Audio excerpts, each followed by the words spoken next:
Muy bien, señores estudiantes, entonces continuamos con el tema que dejamos la clase anterior, ¿sí? En la última vez que fue la sesión presencial, quedamos en el sistema de los números reales. Entonces es importante chequear un poco la clasificación de los números y según en el orden del texto guía.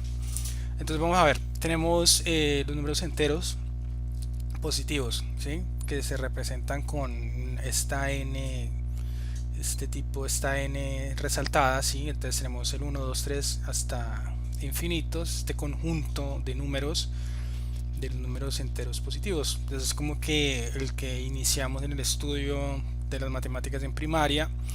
Luego vienen las contrapartes negativas, los enteros negativos, y el número cero, que no es ni un entero ni positivo, ni un entero tampoco no positivo o negativo, ¿sí? Entonces el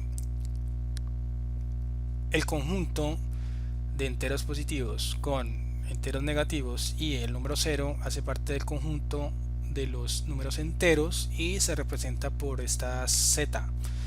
Entonces acá lo tenemos en la gráfica. Entonces vemos aquí en este círculo rojo los enteros positivos con los enteros negativos y hacen parte del conjunto de los números enteros que están aquí en esta z doble marcada. Luego viene el tema de las fracciones. También hay fracciones el lado derecho de la recta positivas, fracciones negativas, y la propiedad común de los fraccionarios es que cada uno se puede expresar como la razón de dos enteros. El cociente de dos enteros pues me da origen a una fracción. Estos cocientes, estas fracciones pueden ser de dos tipos: periódicas o finitas, ¿sí? Aquí vemos números decimales periódicos o finitos asociados a un cociente de dos enteros o una fracción. Entonces, uniendo el conjunto de los números enteros con las fracciones da origen a lo que es el conjunto de los números racionales, que se simboliza con esta Q mayúscula. Vamos acá en esta parte, importante notar el tema del cursor, el cursor que lo voy moviendo en la pantalla para que no nos perdamos. Entonces ahí está sobre la gráfica. Vamos en el conjunto de los números racionales Q mayúscula.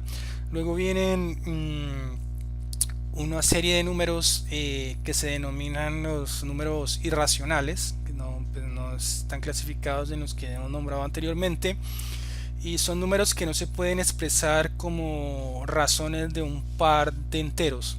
Por ejemplo, ahí tendríamos raíz de 2, es un número irracional. Tienen dos características fundamentales, que no son periódicos. Los decimales que surgen como tal, o la expresión en decimales, pues son decimales no periódicos y no finitos, ¿sí? O sea, dan una serie infinita de decimales. El número phi, famoso número phi 3.1416, que es la razón entre la circunferencia de cualquier círculo y su diámetro. Entonces eso es la conjunción entonces de los números racionales con los irracionales. Pues ya tenemos el conjunto como tal, que integran, o sea, todo el gran conjunto del sistema de los números reales. Hagan de cuenta que cada uno representa un puntico sobre una regla, ¿sí? Acá tenemos una regla y digamos ahí por lo general uno ve los enteros, las fracciones, y cada uno como que llena un puntito o un espacio que dejan entre los puntos de la recta como tal. Por ejemplo, los espacios que dejan los números racionales pues son llenados por los irracionales, ¿sí? Hay otra serie de clasificación de números, hay otra serie de sistemas numéricos, pero pues este es el más usual. Alpha Chan da una nota ahí que dice, que es el libro de texto que estamos usando, ¿no? Alpha Chan, Métodos Fundamentales de Economía Matemática, pues que ya con comprender un poco este sistema de números pues nos va a servir hasta por ahí el capítulo 10 del libro. Con ese sistema de números podemos trabajar hasta el capítulo 10. Posteriormente Bueno, ojo, los números reales se representan con esta R. La rayita vertical de la R pues va sobremarcada dos veces. Bueno, entre la parte de la notación es importante. El tema del libro es que resalta mucho el tema de la notación. Es importante adquirir la competencia de diferenciar el tema simbólico en las matemáticas, en las representaciones, y este libro pues se enfatiza mucho en ese aspecto, ¿sí? En el tema de los símbolos. Hay una sección de ese capítulo que debemos obviar, no es de menos importancia, pero por temas de tiempo debemos no dedicarle mucho tiempo, aunque sí es muy importante dentro de las matemáticas, que es el concepto de conjuntos, notación de conjuntos, relaciones entre conjuntos, operaciones conjuntos, las leyes de operaciones de conjuntos. Creería yo que esto es la base fundamental de toda la matemática. Inclusive ya cuando uno va a llegar a niveles de doctorado, o inclusive hasta de maestría, uno empieza otra vez retomando obviamente un nivel más avanzado el tema de lo que se llama teoría de conjuntos, y debería ser un curso, alguien que tuviese un curso bien chévere sustentado sobre esto, volaría en el resto de temas de matemáticas. Están las bases de toda la teoría matemática, de la gran mayoría de la matemática moderna. Inclusive hay cursos enteros para solo teoría de conjuntos y teoría, el tema de la lógica matemática. También ahí se podría hacer solo un curso sobre esos temas, que debería ser muy enriquecedor, dado, o sea, sabiéndolo dar, o con un profesor bien competente en estos temas, sería fenomenal, ¿sí? Para unos estudiantes, por ejemplo, desde secundaria, dominar bien este tema. Bueno, ahora pasemos al tema entonces de relaciones y funciones. Creo que uno de los elementos fundamentales, un concepto muy importante que deben adquirir los estudiantes, es el tema de las funciones. Pero deberíamos devolvernos un poco antes al antecedente conceptual antes de llegar a funciones, que son las relaciones. Y para hablar de relaciones tenemos que hablar de los que son pares ordenados, el concepto de par ordenado, ¿sí? Entonces, vamos a definir un conjunto. Noten el cursor, ahí lo estoy señalando, la manito. Entonces, sea el conjunto con dos elementos A y B, ¿sí? Y aquí encerrado entre llaves. Entonces, una característica, una propiedad, si no importa el orden en el que aparecen los elementos A y B, o sea, la propiedad de que A, B es igual a B, A, entonces no estamos hablando de un par ordenado. Entonces, el primer elemento no es un par ordenado cuando no importa el orden, pero cuando el orden A y B tiene importancia, o sea, el orden de los elementos, se puede escribir dos pares ordenados diferentes que son denotados A, B y B, A. Entonces son dos elementos, son dos pares ordenados, y el elemento A y el elemento B son diferentes. O sea, la propiedad es que A, B no es igual a B, a menos que A sea igual a B, ¿sí? Entonces esta es la propiedad fundamental para hablar de pares ordenados, es decir, que si tengo dos o tres elementos, cuando no se ordenan, pues se multiplica la cantidad de, digámoslo, de pares ordenados, ¿sí? por este tema de que importa el orden. Mientras acá, cuando no son ordenados, tengo A y B, estamos hablando de un mismo elemento, o sea, se pueden derivar dos, pero como no importa el orden, pues en última estamos hablando de uno. En el caso de los pares ordenados, de dos elementos se generan dos pares ordenados, y así de tres elementos se generarán 9 ternas, ¿sí? Más o menos ahí está el tema de la lógica. Se me van multiplicando según el número de elementos del conjunto que yo tome. Importante la simbolización de los pares ordenados. Se simbolizan mediante paréntesis, ¿sí? Mediante paréntesis. Conceptos similares se aplican a un conjunto con más de dos elementos, en cuyo caso, pues si son tres, estamos hablando de ternas ordenadas; si son cuatro elementos del conjunto, son cuádruplas ordenadas, quíntuplas, etcétera, ¿sí? Ordenadas y no ordenadas. Eh, entonces, un ejemplo. El ejemplo 1: para mostrar la edad y el peso de cada estudiante en una clase, se pueden formar pares ordenados A, W, en los que el primer elemento indica la edad en años y el segundo elemento indica el peso en libras. Entonces tenemos, si aquí se derivan de estos dos elementos o dos variables, edad y peso, ¿sí? Puedo sacar, por ejemplo, que el par ordenado 19,127 no es igual a 127,19. En el caso de pares ordenados, entonces se hablaría de un individuo con una característica de 19 años y 127 kilos, ¿sí? O 127 libras, perdón. 19 años, 127 libras no es igual a decir que un individuo con 127 años y 19 libras, ¿sí?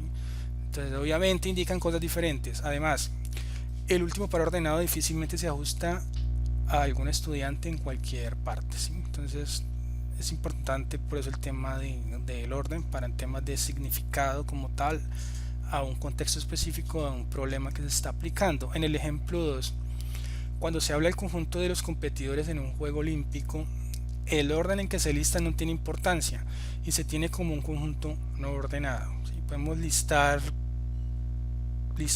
una serie de jugadores, digamos, si no tienen un rol específico como tal, una posición en el campo, pues simplemente podemos listarlo, no hay problema. Pero en el conjunto medallista de oro, medallista de plata y medallista de bronce, ya es una terna ordenada, ya importa el que va a ocupar el lugar de primero, y el del segundo y el de tercero, pues sí importa un ordenamiento, ¿sí? Si cogemos los elementos de cada conjunto que hemos definido, ¿sí?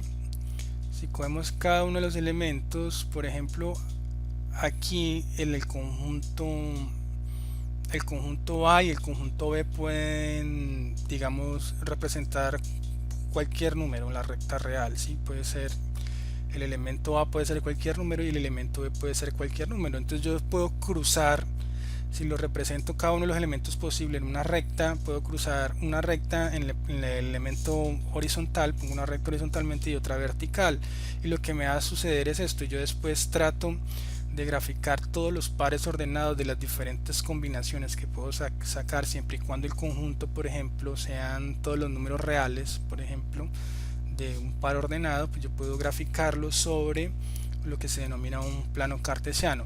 Entonces en este caso el punto marcado, aquí ya, ojo que aquí ya no son letras, son números específicos. Entonces el punto marcado con 4.2 es diferente al punto 2,4 en la recta real, ¿sí? Entonces tenemos el 4,2 es diferente, aquí noten la manito del 2,4, ¿sí? El 4,2 es diferente al 2,4, tienen una ocupación en el espacio bidimensional diferente. Hay otro elemento que tiene que tener en cuenta: el proceso de generación de pares ordenados, ¿sí? Este es otra definición. Entonces tenemos dos conjuntos específicos, digamos X igual a 1, 2, un conjunto muy pequeño de dos elementos, el elemento 1, 2 entre llaves, y el conjunto Y con elemento 3, 4.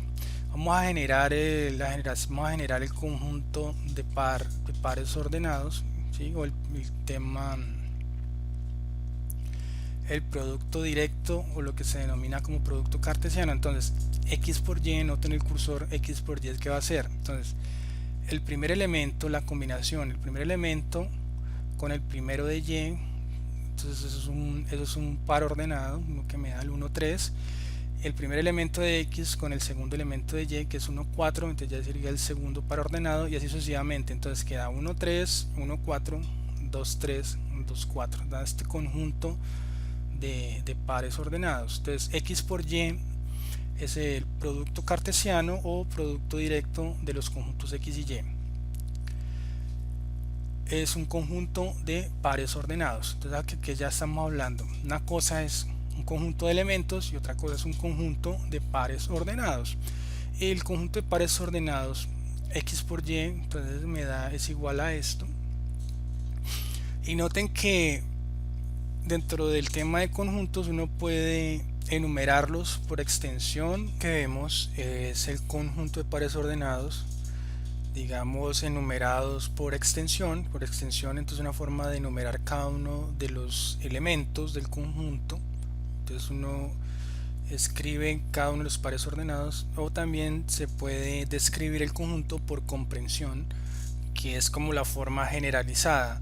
Entonces, digamos, dados los elementos A, B, donde A pertenece a X y B pertenece a Y, ¿sí? Este sería el conjunto descrito por comprensión. Entonces hay dos formas de describir los conjuntos. Ahora, para ampliar el horizonte se permite que X y Y incluyan los números reales. Entonces el producto resultante pues se va a describir por comprensión otra vez, pero simplemente dice dados los elementos A, B, donde A pertenece a los números reales y B pertenece a los números reales. Representa el conjunto de pares ordenados con elementos reales, ¿sí? Entonces esto es para el tema de la notación. Entonces cada par ordenado corresponde a un punto único en el plano de coordenadas cartesiano, y recíprocamente cada punto del plano coordenado también corresponde a un par ordenado único en el conjunto X por Y. Entonces esta doble unicidad pues se representa aquí en la gráfica. O sea, de los elementos del conjunto le pertenecen uno y solo un punto en el plano de coordenadas cartesianas, y recíprocamente para cada punto en el plano de coordenadas cartesianas pues le va a corresponder un único elemento en el conjunto X por Y, ¿sí? Doble unicidad, es decir, la propiedad de doble unicidad: existe una correspondencia 1 a 1 entre el conjunto de pares ordenados en el producto cartesiano y el conjunto de puntos en el plano rectangular. Ahora, bueno, se puede ampliar la idea. Se podría definir también un producto cartesiano de tres conjuntos X, Y y Z. Estarían hablando de ternas ordenadas, y aquí tenemos el conjunto X por Y por Z, ¿sí? Y se describe igual por comprensión. Se describe de esta forma el conjunto.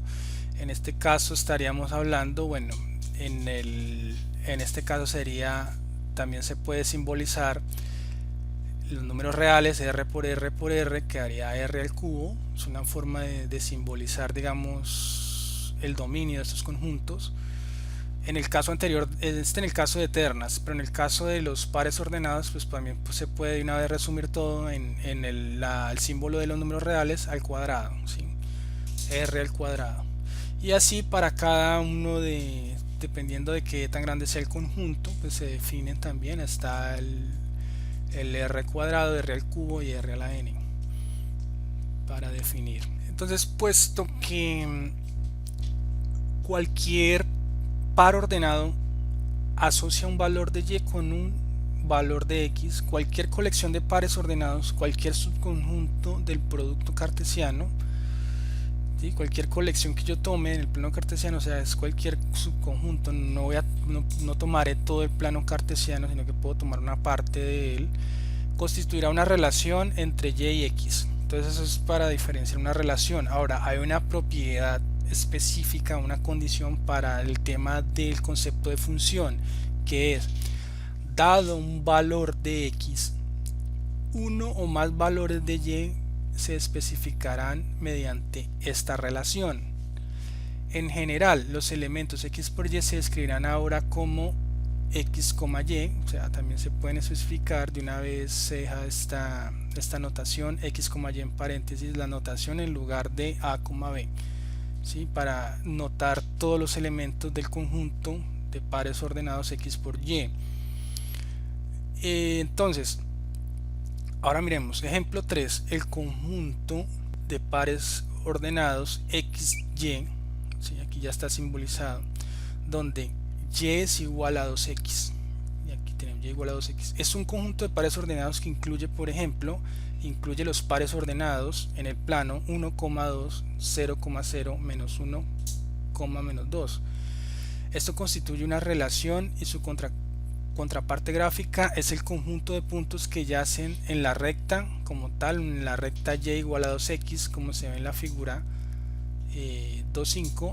Entonces estamos hablando de esta recta. Por ahora miremos solo esta recta e ignoren el resto. Se está hablando de y igual a 2x. Cada uno de los puntos que están sobre esta recta o estos pares ordenados, que son estos puntos, constituyen una relación, ¿sí? Una relación asociada a la recta y igual a 2x.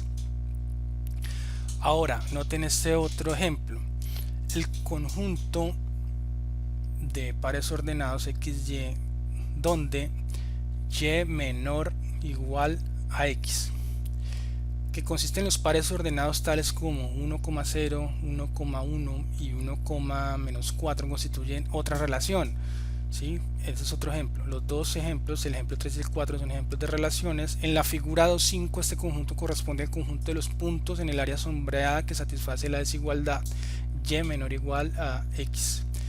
Entonces, obviamente, ¿qué incluye este conjunto? Como es menor o igual, pues constituye esta línea que está aquí, ojo con la manita que me estoy mirando, la manita acá, y igual a x. Estos incluyen los puntos que están exactamente en la recta porque es menor o igual, desigualdad estricta, y también incluye los menores a x. Entonces están todos los puntos sombreados. Vamos a agrandar un poco, vamos a agrandar aquí un poquitín,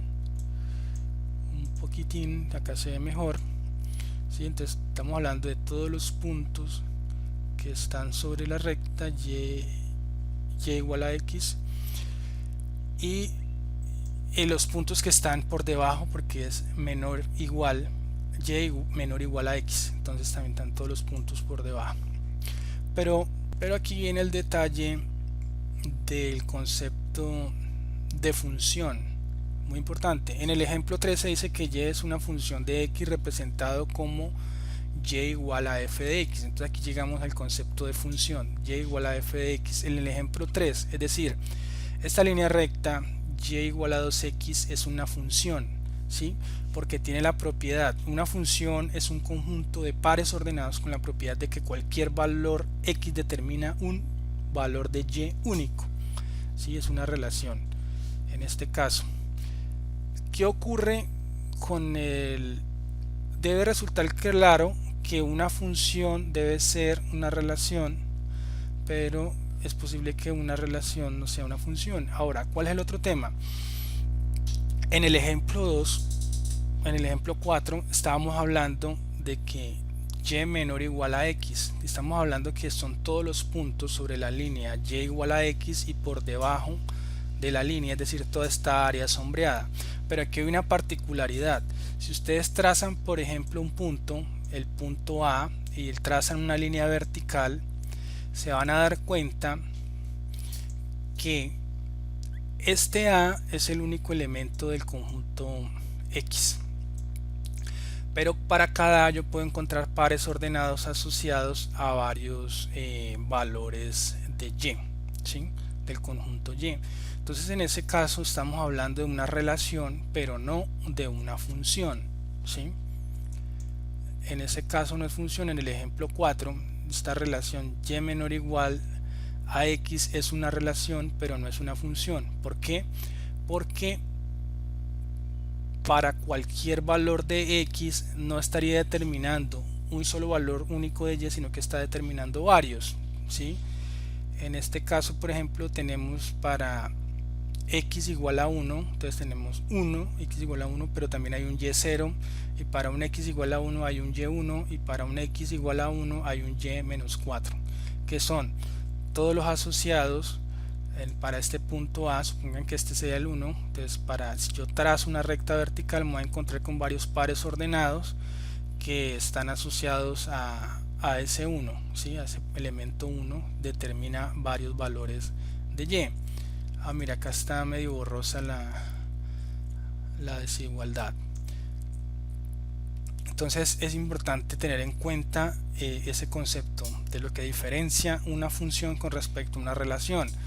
Entonces debe resultar claro que una función debe ser una relación, pero es posible que una relación no sea una función, es decir, el concepto de relación es mucho más grande y un caso particular de relaciones es lo que se denomina lo del tema de las funciones que cumplen esta propiedad. La función es un conjunto de pares ordenados con la propiedad de que cualquier valor de x determina un valor y único, ¿sí? Esa es la propiedad fundamental para diferenciarlas. Ahora, otra característica importante: aunque la definición de función estipula una y única para cada x, no se requiere lo contrario. En otras palabras, se podría asociar más de un valor y al mismo valor de se podría asociar más de un valor x al mismo valor de y. En este caso, noten, por ejemplo, esta función que tenemos acá. Esto es como se denomina cóncava, ¿sí? Una función de tipo cóncava, aquí como una curva en el plano xy. Observen que si yo trazo una recta horizontal en el elemento y0, este elemento, entonces me cruzo dentro de la función, me cruzo con los pares ordenados y0 x1 y y0 x2, ¿sí? Entonces ahí sí se estaría hablando de una función también en este caso, ¿sí? ¿Qué es? Bueno, entonces en que la definición de función estipula una y única para cada x, no se requiere lo contrario. En otras palabras, se podría asociar más de un valor x al mismo valor de y, se estaría hablando de función y está en función de x. ¿Correcto? Entonces, una función es también un mapeo o transformación. Ambas palabras indican acción de asociar una cosa con otra.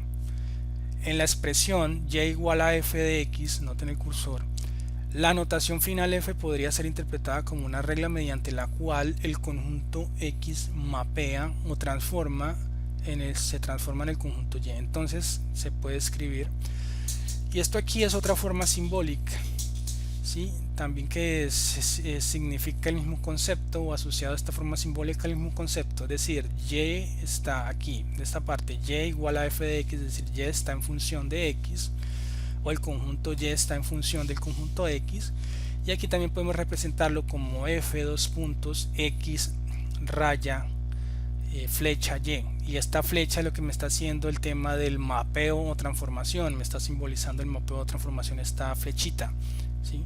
Es decir, que el conjunto x me va a determinar uno y solo un valor en el conjunto y, ¿sí?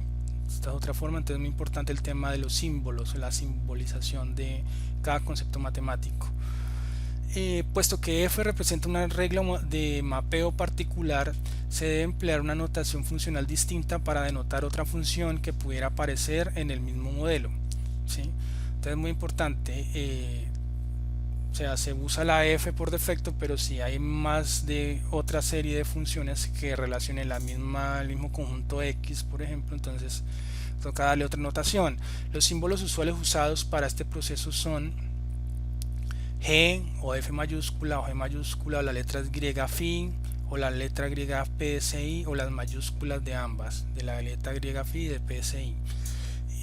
Si una función se escribe como y igual a f de x, la otra se debe escribir como z igual a g de x, ¿sí? Porque me está diciendo que hay dos formas diferentes en que x mapea a y, ¿sí?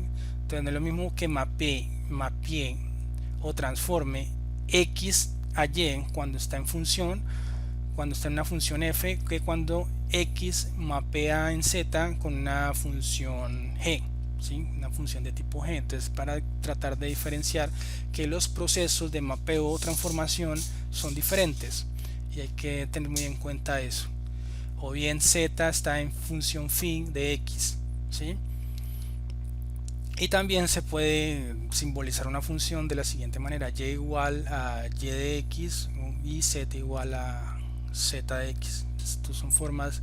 Entonces, importante es que el libro recalca mucho en el tema de la simbolización de los símbolos, de la notación también se llama, ¿sí? Elementos generales ustedes ya saben, pues y igual a f de x, x es la variable independiente, y es la variable dependiente, también x se denomina argumento, la y se le llama también valor de la función. Otros conceptos asociados es que el conjunto de valores permisibles que x puede tomar en un contexto dado se conoce como dominio, ¿sí? Cada uno de los valores cada uno de los elementos que puede adquirir x se denomina o se le llama dominio de la función, y puede ser un subconjunto de los números reales, y el valor de y hacia el cual envía un valor x se llama la imagen, ¿sí? Es el conjunto de elementos a los cuales el valor de x mapea el valor de y, ¿sí? El conjunto de elementos que surgen de esa función en y se llama la imagen. El conjunto de las imágenes se llama imagen de la función o codominio, así también se le llama codominio, que es el conjunto de valores que puede tomar la variable y. En los modelos económicos las ecuaciones de comportamiento normalmente entran como funciones, puesto que la mayor parte de las variables económicas por su naturaleza están restringidas a ser números reales no negativos. Sus dominios también están restringidos.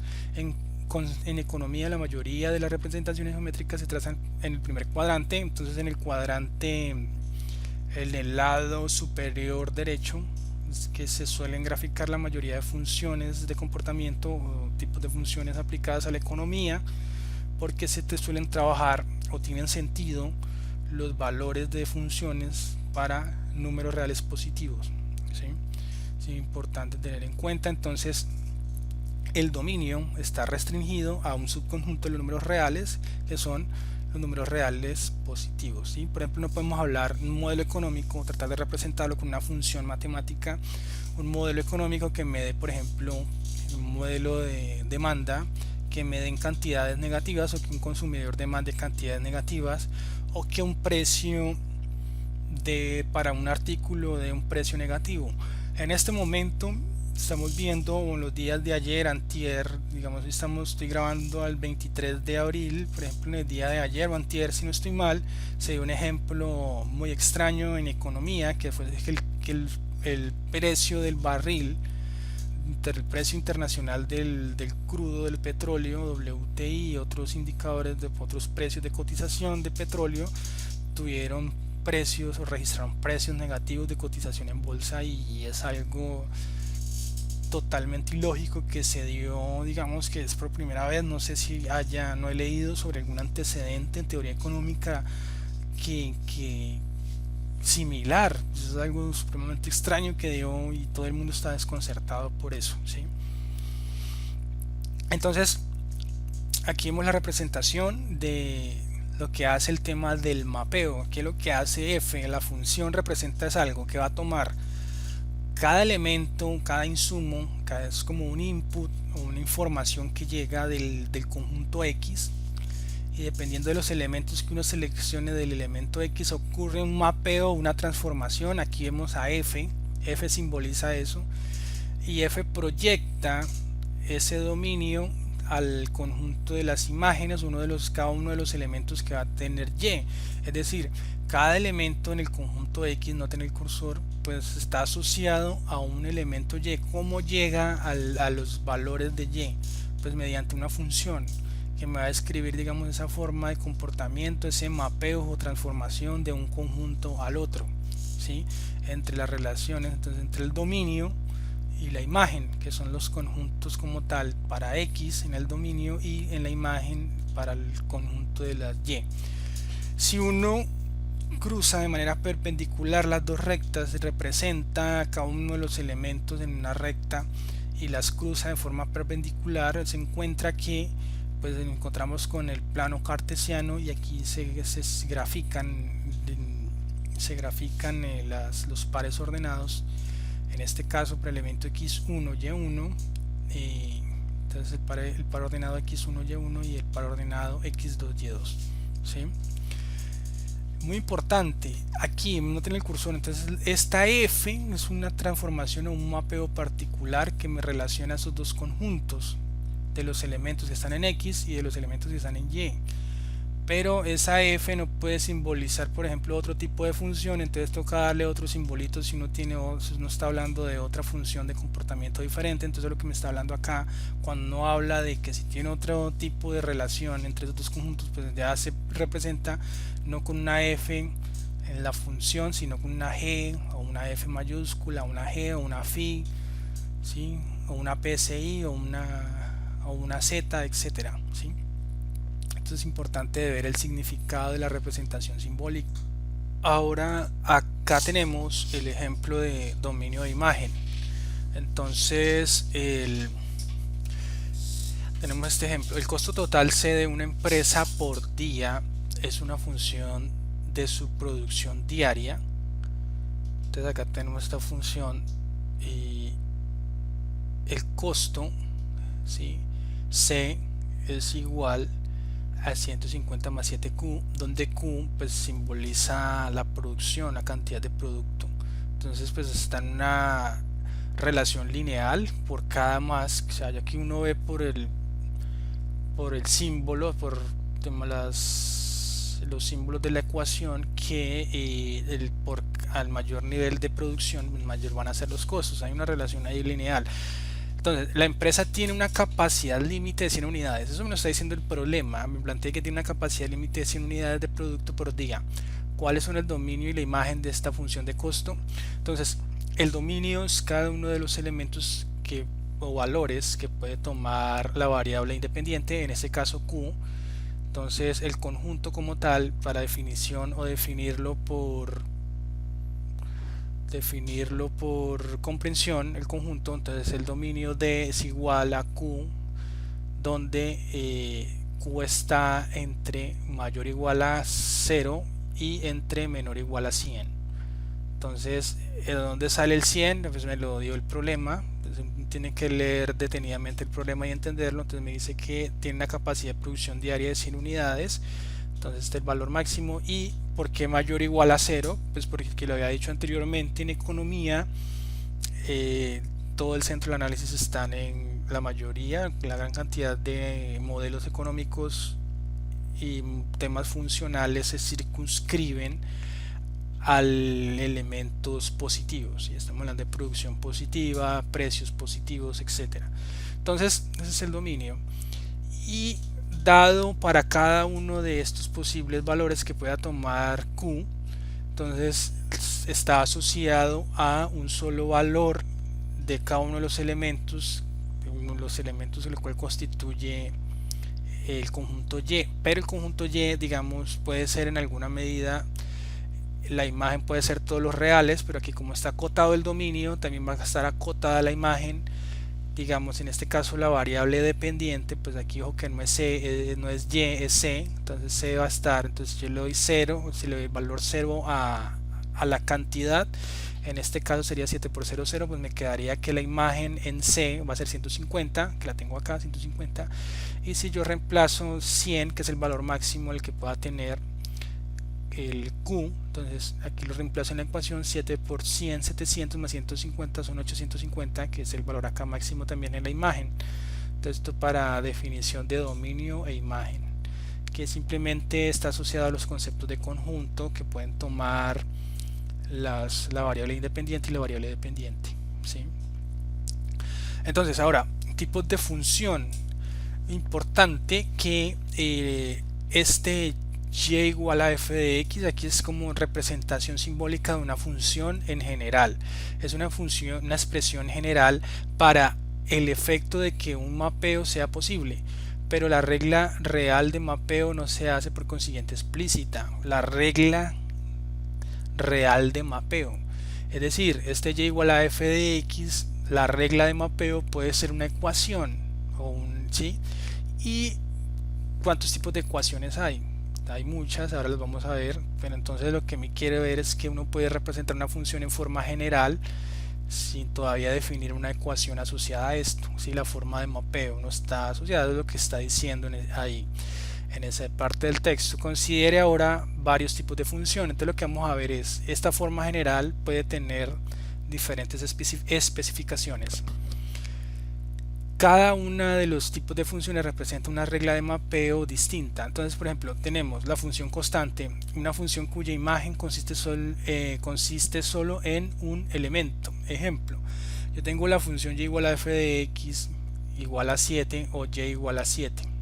Ese es un ejemplo de función constante.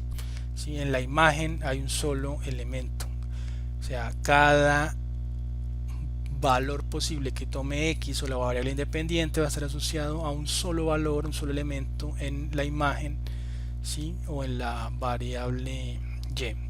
En este caso, pues se suele expresar, por ejemplo, en un modelo donde tenemos que definir la inversión de un país como tal, en un modelo macroeconómico, definir la inversión de un país. Yo puedo definir y como una función constante, la inversión, los niveles de inversión en un determinado momento de tiempo. Yo puedo decir que la inversión es igual a 100 millones de algo, digamos 100 millones de dólares. La puedo representar en numeritos y dejarlo como una función constante, o representarlo en i igual a i sub 0, y donde i sub 0, el subíndice, me está diciendo que es un valor específico, es un parámetro. ¿Cuál es? No me interesa, simplemente ahí puedo también representarlo de esta forma y me está diciendo lo mismo. Puede ser que i sea igual a un número cualquiera, o puede ser que i sea igual a i sub 0, y yo por notación ya entiendo que este i sub 0 es un valor asociado, no me interesa cuál sea, pero va a ser un valor, es decir, un parámetro. Funciones polinomiales. Entonces viene el otro tipo de función polinomial, la función. Y resulta que la función anterior, la función constante, es un caso degenerado de los que se conocen como funciones polinomiales. La palabra polinomial significa varios términos, y una función polinomial de una sola variable x tiene la forma general. ¿Cuál es la forma general de una función polinomial? Entonces, y igual a sub 0 más a sub 1 por x más a sub 2 por x al cuadrado más puntos suspensivos hasta elementos a la sub n por x a la n. ¿Sí? Eso es una forma general de expresar una función polinomial. Noten que se puede escribir en este caso aquí, en el tema de los exponentes. Noten que a sub 0 puede estar acompañada por x a la 0, y si es x a la 0 en este primer elemento, pues x a la 0 da 1. Entonces aquí está representado como si ya estuviera multiplicando por 1, pero lo obvio, si en todo caso puedo escribir la misma función con a por 0, a sub 0 por x a la 0. Es exactamente lo mismo, y el resto igual. Y acá en el otro elemento, en el segundo, a la sub 1 x, también lo puedo representar como x a la 1 igual a x, ¿sí? Entonces puedo representar esta función en estos dos primeros elementos como a sub 0 por x a la 0 más a sub 1 por x a la 1 más a sub 2 por x al cuadrado más etcétera hasta a sub n por x a la n. Y no importa, es lo mismo, simplemente está cambiando la forma de notación. Lo que quiero que noten acá es, por ejemplo, que a sub 0 está acompañada de x elevado a la 1, a sub 0 está acompañado por x elevado a la 0, que eso da 1, a sub 1 está acompañado por x a la 1, que eso da x, y a sub 2 está acompañado por x a la 2. No tenés la relación entre el a sub n y el x a la n, ¿sí? Esas relaciones que deben notar, porque dependiendo del valor entero n, el cual especifica la mayor potencia a la que está elevada a la variable x, se tienen varias subclases de función polinomial. Entonces, si yo puedo definir para este caso general el caso de que n sea igual a 0, pues entonces tengo que, si n igual a 0, o sea, voy a estar aquí, estoy haciendo x a la n igual a 0, o sea, x a la 0 da 1. Entonces, ¿sin qué me degenera? En la función constante, y igual a un parámetro a la 0, ¿sí? En el caso de que n sea igual a 1, entonces me va a dar que y igual a la anterior, a la 0 más a la sub 1 por x a la 1, ¿sí? Aquí es como si estuviera elevado a x a la 1. Entonces, ¿qué tenemos acá? Pues es una función lineal. En el caso de que n sea igual a 2, entonces ¿qué tenemos? Y igual a a sub 0 más a sub 1 por x a la 1 más a sub 2 por x a la 2. Y tenemos esto que es la denominada función cuadrática. Y en el caso de que n a la 3, caso de n igual a 3, tenemos que y igual a sub 0 más a sub 1 por x a la 1 más a sub 2 por x a la 2 más a sub 3 por x a la 3. Entonces noten que dependiendo del elemento n, ¿sí? Dependiendo de qué número yo le dé al elemento n en la función polinomial, pues debo tener, asimismo tendré un diferente tipo de especificación funcional.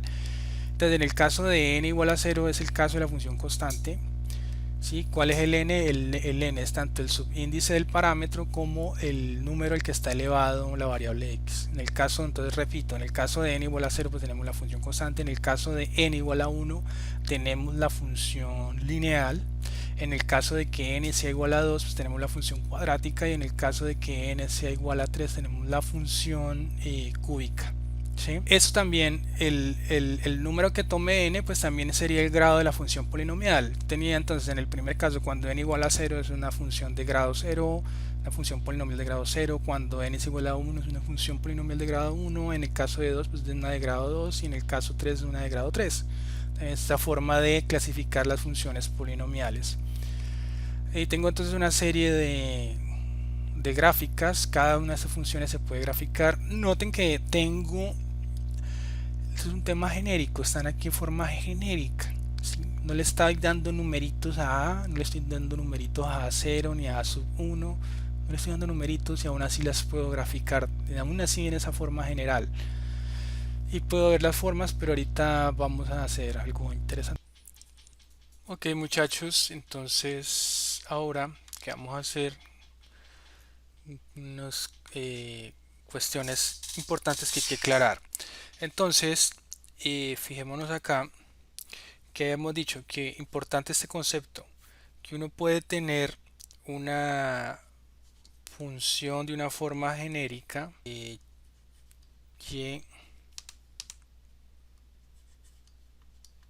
igual a f de x. Esta forma general que yo tengo acá, digamos que uno puede trabajarla o si en cualquier contexto uno puede trabajar esa forma funcional. No, y uno puede darle diversas interpretaciones y uno puede inclusive hacer ciertas operaciones con esas formas funcionales. No es necesario, o sea, uno puede plantear un cierto modelo económico con esa especificación. ¿Y qué me está diciendo ahí? Me está diciendo cualquier cosa. Eso tiene que tener alguna forma, pero igual hay que tener en cuenta es que a mí no me interesa porque puede ser, que puede ser f de x, puede ser una ecuación de la forma, una ecuación constante es igual a un parámetro a sub 0, o puede ser una ecuación lineal y igual a, sub 0 más a 1 de x1, o puede ser una cuadrática y igual a 0 más a 1 de x al cuadrado, ¿sí? O puede ser una cúbica o una coseno, ¿sí? Puede ser una función trigonométrica, etcétera, pero uno puede trabajar de esta forma, una forma general para modelos económicos. Se suele usar mucho de estos temas que abarcamos en el libro. Más adelante se irán a dar cuenta de que sí, trabaja mucho las formas genéricas en forma funcional y no me interesa tanto especificar la ecuación como tal y hacer operaciones algebraicas. Inclusive el libro suele utilizar muchos esos parámetros, a sub 0, a sub 0, a sub 1, se supone que esos serían numeritos en lo que uno suele ver en bachillerato, o digamos el libro también se la suele presentar a uno como eh, y igual a sub 0 más a sub 1 de x. Y uno acostumbra en los libros de álgebra, en las cartillas de bachillerato, que a y igual a 3 más 2x, ¿sí?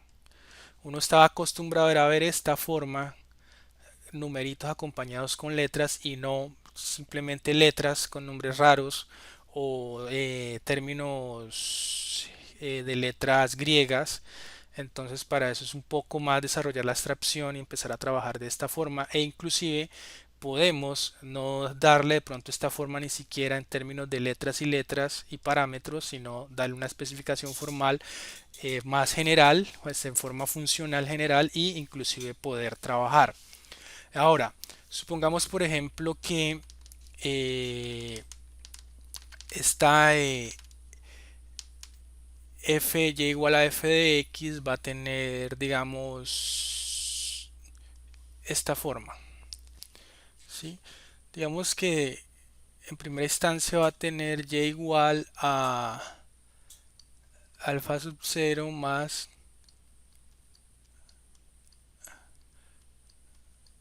a1x1. Olvidémonos por un momento de esta. Digamos que la forma funcional, digamos, si la dejamos de dar una especificación a este y igual a f de x, puede ser esta, una de las posibles formas. Pero yo necesito definir otra relación funcional que igual va a estar en función de x, pero va a tener otra forma. Entonces ahí es cuando yo digo, yo puedo tener y igual a g de x, ¿sí? Y esto va a ser igual las mismas dos relaciones, los mismos dos conjuntos. Está en función, y está en función de x, pero bajo una forma funcional g, que puede tener otra forma, ¿sí? Esta forma funcional puede tener una función de tipo coseno o senoidal o cualquier otra cosa extraña, exponencial, etcétera, y modela o tiene otra interpretación diferente. Entonces, eso es lo que también toca diferenciar cuando decía por qué uno, si representa una forma funcional con f, después tiene que usar otra letra, o puede usar símbolos griegos como esta letra phi. Perdón un momento, esta letra phi o la PSI, que se parece al tenedor de Poseidón, ¿sí? Entonces eso es para tener en cuenta, aclarar un poco este tema. Ahora vamos a tener en cuenta otro elemento, ¿sí? El tema de que una competencia que hay que desarrollar ahora es el tema de empezar a adquirir cierta habilidad en uno identificar cierta forma funcional y graficarla inmediatamente, ¿sí? Digamos, sin necesidad de hacer el proceso de coger, si tengo una relación y igual a f de x, ¿sí? No era coger primero, darle valores a x en una tabla y después darle valores a y en otra tabla y después hacer la grafiquita en una hoja cuadriculada punto por punto, sino que eso ya se debe obviar y encontrar, adquirir cierta habilidad con respecto a graficar funciones en forma rápida, o por lo menos las más básicas, ¿sí? Y mirar, por ejemplo, de una vez, mirar la forma funcional o la ecuación y decir, mira, se va a tener esta forma de tal forma, o sí. Entonces, por ejemplo, planteemos la lineal y igual a sub 0 más a sub 1 de x, ¿cierto? Entonces, ¿qué ocurre? Entonces tengo y igual a un parámetro a sub 0 a sub 1 de x. Bueno, ya hemos dicho que este x está elevado a la 1, ¿sí? La función lineal. Lo primero que vamos a hacer es, bueno, acá tengo el eje, acá tengo el y acá tendría el, la x. Ahora, entonces, ¿qué puedo hacer yo? Entonces, noten aquí el cursor. Bueno, no se puede ver más grande, pero por ejemplo, ¿qué ocurre si yo hago en este caso a x lo hago 0? ¿Sí? ¿Qué hago si esto lo vuelvo 0? Entonces me va a dar por acá, ¿cierto? Entonces, si x vale 0, ojo que me estoy moviendo por el eje de las abscisas, si x vale 0, prun, me voy a ubicar acá. Entonces, cuando hago x 0, quiere decir que esta x vale 0, por lo tanto este término se me va. ¿Y qué me queda? Y igual a sub 0, ¿sí? Cuando x vale cero, entonces ya identifico el primer punto y como estoy mirando aquí, este a sub 0 pues tiene símbolo positivo, ¿sí? No he puesto una restricción sobre ese parámetro, entonces digo que a sub 0 es positivo, debe estar por este lado del plano de la línea del plano cartesiano. Entonces no me importa qué valor tenga a sub 0, simplemente sé que está por arriba de esta parte de este eh, de este ángulo, ¿sí? Acá de esta esquina está por acá arriba, la parte superior de la parte y, entonces le pongo por acá en cualquier lado a sub 0 y ya tengo un primer elemento, ¿sí? Ahora, entonces vuelvo a escribirla por acá, entonces, espérenme, devuelvo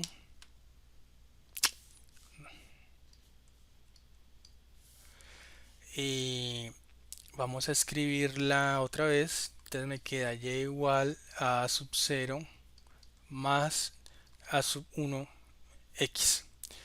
Entonces falta qué papel juega este otro elemento ax a sub 1 por x, ¿sí?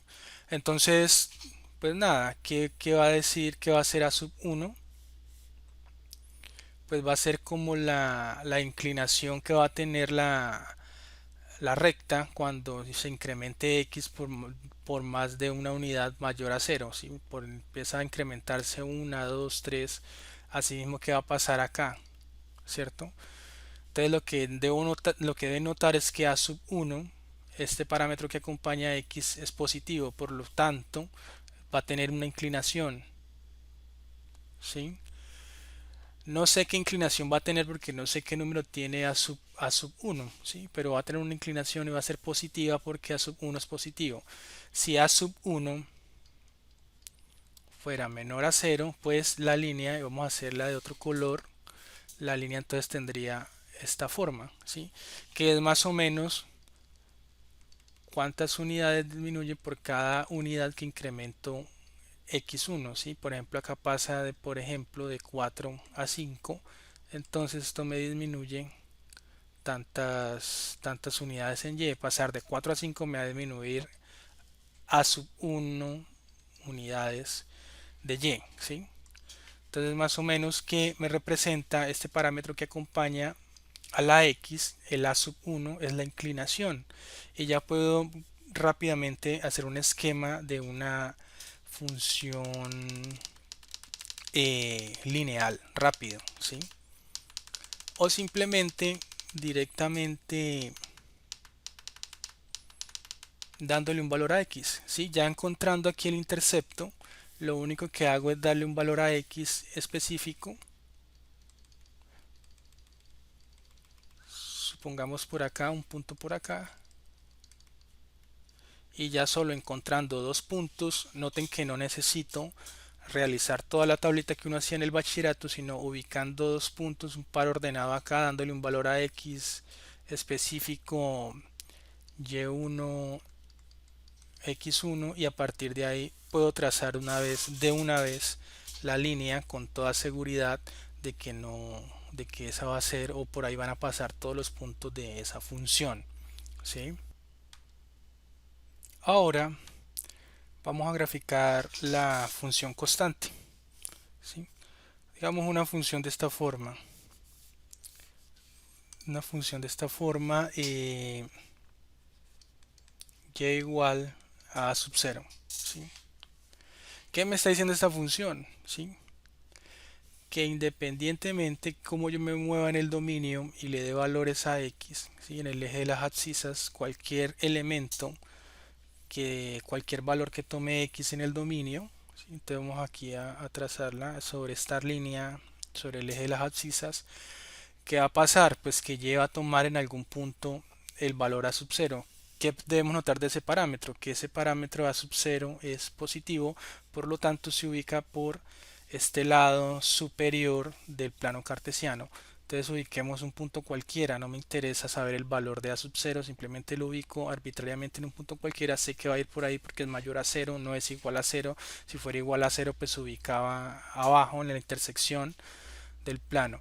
¿Y qué me va a decir? Pues que por cada vez que yo me mueva sobre el dominio, o sea, cada vez que tome un objeto del conjunto X, siempre va a tener el valor de y va a ser el mismo, por lo tanto la representación gráfica directamente va a saber que es una línea recta horizontal, ¿sí? En ese caso también podríamos decir que la función puede ser la función de inversión en una economía, que la función de inversión puede ser 1500 millones, ¿sí?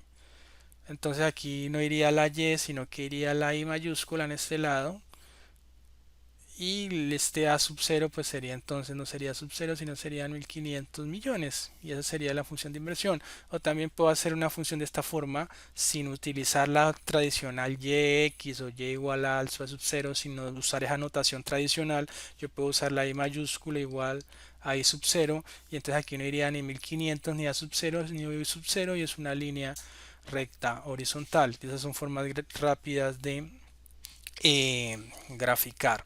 Ahora, la otra es la función cuadrática. Entonces aquí le ponemos y aquí le ponemos x, y vamos a hacer la función cuadrática, que es de la siguiente manera: y igual a sub 0 más a sub 1 x elevado a la 1 más a sub 2 x al cuadrado. ¿Qué es lo primero que debemos notar entonces? Pues hacer la misma que hicimos con la ecuación lineal. ¿Qué pasa cuando x vale 0? Entonces miro acá en el valor de las x, en esta parte de las abscisas, en esta parte de la zona, en la abscisa o la línea horizontal. Entonces, ¿qué pasa si vale 0? Pues entonces x va a estar ubicado por acá. Entonces, ¿qué quiere decir? Que este término se me va y este otro término se me va, queda que y igual a sub 0. Entonces a sub 0, en teoría no hemos restringido este parámetro, podemos suponer que a sub 0 es positivo, entonces va a ir por arriba de la parte superior, de esta parte de la flecha de la parte del eje de las y. Entonces, ¿dónde lo ubico? No me importa, por acá, por aquí en un punto está. Entonces sería el intercepto, ¿sí? ¿Qué ocurre ahora? Eh, Ahora, ¿cuál es el otro parámetro importante? El otro parámetro importante, entonces, pues no es este a1 x a la 1, sino el parámetro el a sub 2 x al cuadrado. Este es el que me interesa. Resulta que si tengo que ese parámetro que acompaña al x a la n, que en este caso n es igual a 2, en x a la n, entonces este parámetro a la 2, si es positivo,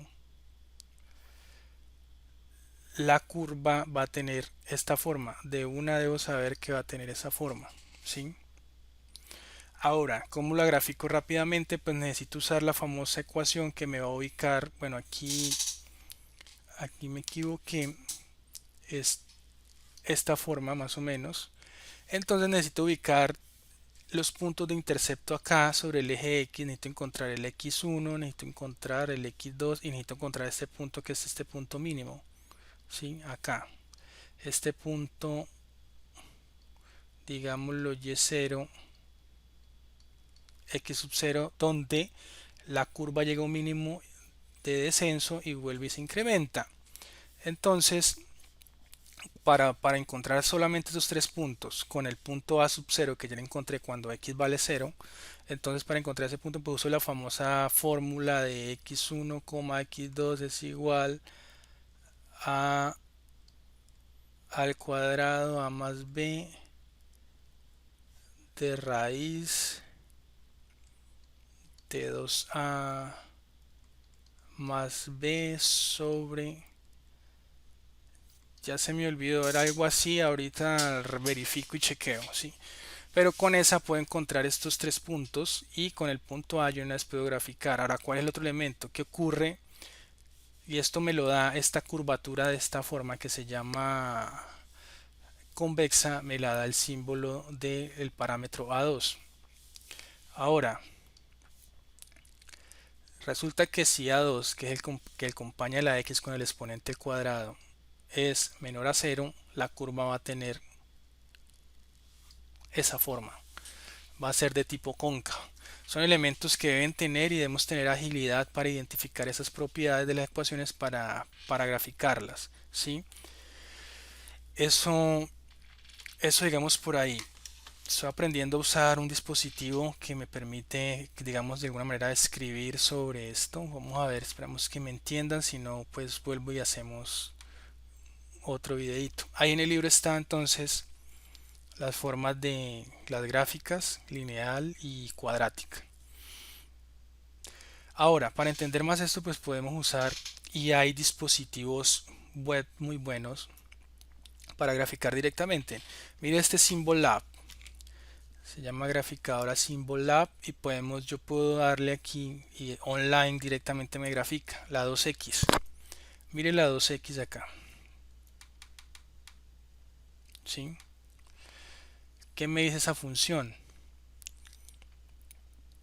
Entonces, por cada una que yo me mueva aquí en X, en este eje horizontal, entonces si yo me muevo uno, automáticamente es uno multiplicado por 2 pues da 2. ¿Sí? Si yo me muevo del 1 al 2 en el elemento, el número 2 en el conjunto X, pues me va a dar Y, me va a dar 4. Y así sucesivamente. ¿Qué dice? Entonces este 2 sería, en el caso abstracto que muestra el libro, sería el A sub 0, el A sub 1. ¿Sí? A sub 1 X 1.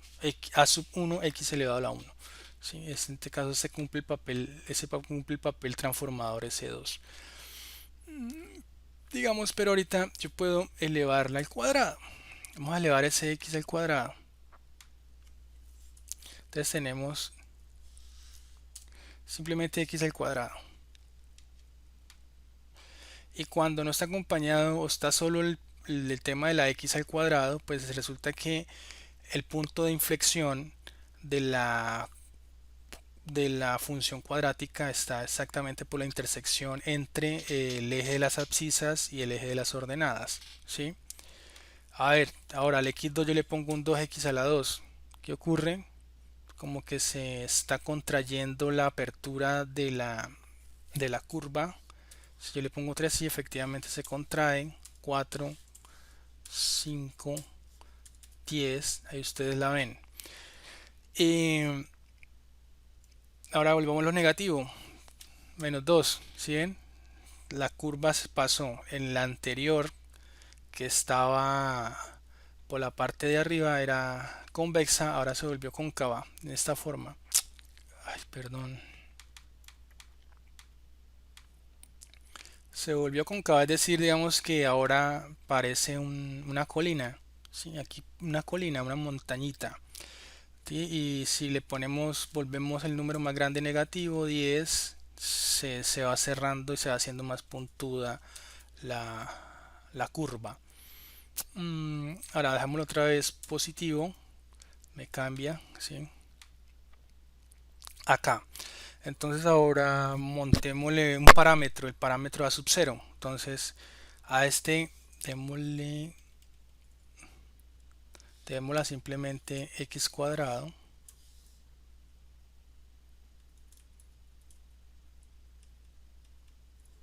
2x cuadrado.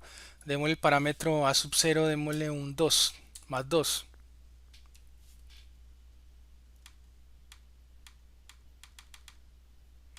Miren qué pasó. El más 2, el parámetro a sub 0, simplemente me sube la intersección o el punto mínimo de la curva, me lo subió al punto 2, ¿sí? Y si le pongo un 3 me lo va a subir al punto 3. Esa es la función ¿sí? Si lo vuelvo negativo, por ejemplo menos 3, me lo baja la parte la parte negativa del eje de las ordenadas, ¿sí? Entonces mire que vamos encontrando las funciones. Ahora, entonces démosle un más 3x. ¿Qué hace el 3x?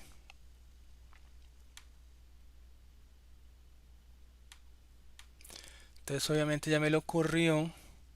Aquí al punto mínimo es, bueno, un fraccionario. Vamos a dejarle por ejemplo un 2, 2x. Y queda que el punto mínimo de inflexión es menos 1, menos un medio, menos un medio. ¿Sí? Acá, bueno, entonces ustedes ahí practican y vean que cada elemento de la función cuadrática tiene un papel en moverme la forma de la gráfica rápidamente y uno los identifica ahí con la ayuda de estos graficadores online algebraicos. También hacen, desarrollan operaciones. Bueno, ya prácticamente que eh, los instrumentos que hay en internet son infinitos y muy bellos para aprender de este tema. Yo puedo entonces meterle el elemento a la 3, pongámosle aquí que los acompañen. Bueno, entonces tenemos 2x al cuadrado más 2x, pongámosle más 2. ¿Y qué se me hizo la gráfica? ¿Sí? La moví de posición al intercepto 2. Ahora pongámosle un x al cubo. Entonces, más x al cubo. Y ya tiene otra forma específica. Entonces, esto para que lo vayan chequeando y usen cualquier cantidad de instrumentos que tengan a la mano. En internet es muy rico en esto, en los software, programas, cantidades. También podemos graficar funciones en Excel y nos ayudan a entender de forma intuitiva cómo son estos temas. Lo que quiero es que ustedes se concentren mucho más en la parte analítica e intuitiva, más que y a desarrollar operativamente ecuaciones de forma ágil y rápida, en lugar de ponerse a hacer la parte tan mecánica y tan tortuosa del colegio, que era hacer las tablitas. Entonces hacía dos filas. Entonces empezaba a darle valores a X y después a darle valores a Y. No, entonces le daba valores a X y empezaba a resolver la ecuación. Y hágale un punto por un punto, un punto por un punto. Y después iba a la hoja cuadriculada grandota y empezaba a graficar los puntos de la Y y encontrarlas en el eje cartesiano y empezaba a graficar. Eso es algo muy tedioso, muy complejo y muy mecánico para la mente, ¿sí? Entonces necesito que ir un poco más allá de lo que uno vio en el colegio y empiecen a hacer este tipo de cosas y acostumbrarse. Y bueno, ese es el consejo. Después vamos a graficar funciones en Excel, exactamente lo mismo, y una herramienta muy bonita. Entonces hasta ahí dejamos. Espero que pues, les haya gustado esta parte con esta herramienta que tengo acá. Es una tabla Xpen. Bueno, estaba aprendiendo a usarla, pero ya vamos a mejorar. Gracias.